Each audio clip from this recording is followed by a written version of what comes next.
Hallo, Moje, Jode da. Herzlich willkommen auf meinem kleinen, bescheidenen Kanal. Ich bin der Leo. Schön, dass ihr eingeschaltet habt. Ja, liebe Freunde, 3:1. Ich freue mich genauso wie ihr. Lasst uns darüber sprechen. 1. FC Köln gegen Werder Bremen. Für die Älteren unter euch klingt das natürlich wie eine Partie in der ersten Tabellenhälfte. Ihr wisst schon, Europapokal, Meisterschaftskampf. Die Realität sah am Sonntag natürlich ein bisschen anders aus. Abstiegskampf. Der zu dem Zeitpunkt Tabellen 14. trat an beim Tabellen 15. Und es sind genau diese Spiele, die am Ende alles entscheiden. Und eins kann ich euch sagen, wir haben geliefert. Ich selber konnte mir das Spiel leider nicht ansehen, deswegen alle Schilderungen basieren auf den ganzen Highlights, die mittlerweile im Internet zu finden sind. Gestern Abend war ich leider erst so circa 9:30 zu Hause, deswegen viel konnte ich leider von dem Spiel nicht sehen und natürlich habe ich mir auch die einen oder anderen Schilderungen bereits zu Gemüte gefügt. Also eine kleine, möglichst chronologische Nacherzählung dieses für uns aus FC-Sicht wunderschönen Spieltages. In der 7. Minute 11 Meter für den 1. FC Köln.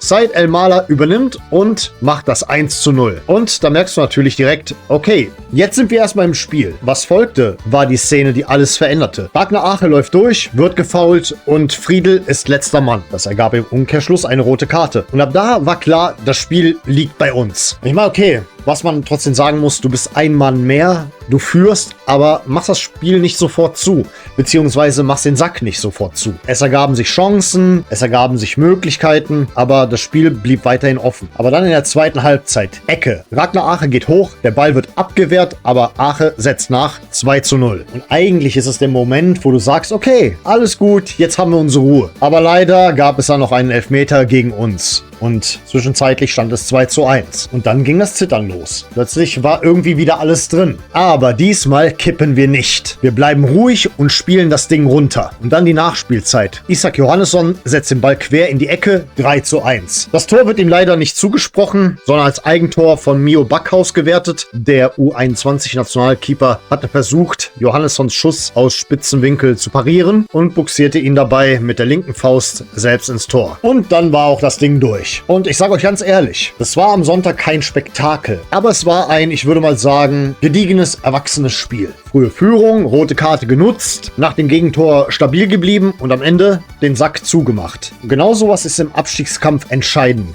Allerdings, eine Sache habe ich noch zu kritisieren.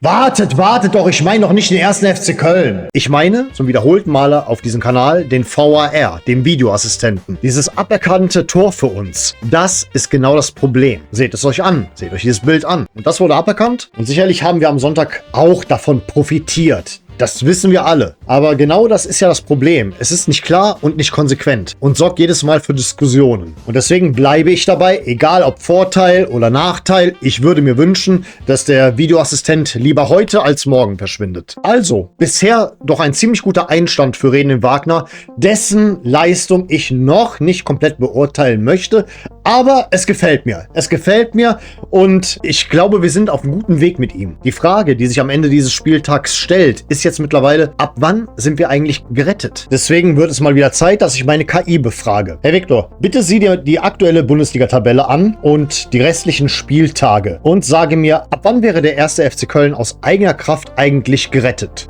Leo, es sieht folgendermaßen aus. Der 1. FC Köln steht nach dem 29. Spieltag auf Platz 13 mit 30 Punkten. Der Relegationsplatz, also Platz 16 mit St. Pauli, liegt bei 25 Punkten.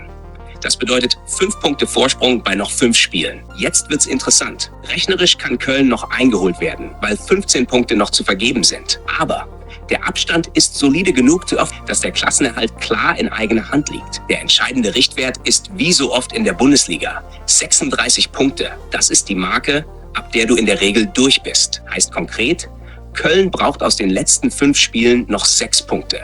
Also zum Beispiel 2 Siege. Dann bist du bei 36 Punkten und dann wird es für die Konkurrenz extrem schwer, dich noch einzuholen. Der frühestmögliche Zeitpunkt für den Klassenerhalt wäre also Spieltag 31 oder 32, wenn Köln jetzt direkt nachlegt. Vor allem im nächsten Spiel gegen St. Pauli. Und das ist der Schlüssel. Gewinnst du dieses direkte Duell, ziehst du St. Pauli auf 8 Punkte weg, bei dann nur noch 4 Spielen. Das wäre fast schon die halbe Miete. Fazit. Der FC ist nicht mehr im Panikmodus. Aber durch ist er auch noch nicht. 2 Siege und das Ding ist durch. Alles klar, Viktor. Ich danke dir vielmals für deine Hilfe. Mach es gut. Schwenke Hut. Also, liebe Freunde, ihr habt es gehört, noch 2 Siege und dann sind wir durch. Und ja, ganz wichtig wäre es jetzt, in St. Pauli zu gewinnen. Das wäre unglaublich wichtig, weil dann brauchen wir uns wirklich, glaube ich, gar keine Gedanken zu machen, weil was Victor nicht beachtet hat, sehr, sehr viele der Mannschaften, die mit uns um den Abstieg kämpfen, haben noch entweder Spiele untereinander oder halt Spiele gegen deutlich stärkere Gegner. Deswegen, an diesem Spieltag lief alles perfekt für uns. Wir haben gewonnen, die anderen haben für uns gespielt und ehrlich gesagt, das wäre doch ein April-Scherz im Mai, wenn wir jetzt noch absteigen. Aber das sind nur so Gedanken, die ich mit euch dann an der Stelle teilen möchte. Ich hoffe auch dasselbe wie ihr alle. Ja, und das wäre es dann erstmal. Wir sehen uns in Kürze wieder zum Spieltagstalk gegen St. Pauli und ich bedanke mich recht herzlich für eure Aufmerksamkeit. Vielen Dank fürs Zusehen und sag mal an der Stelle auf Wiedersehen. Denn wir wollen uns doch wiedersehen.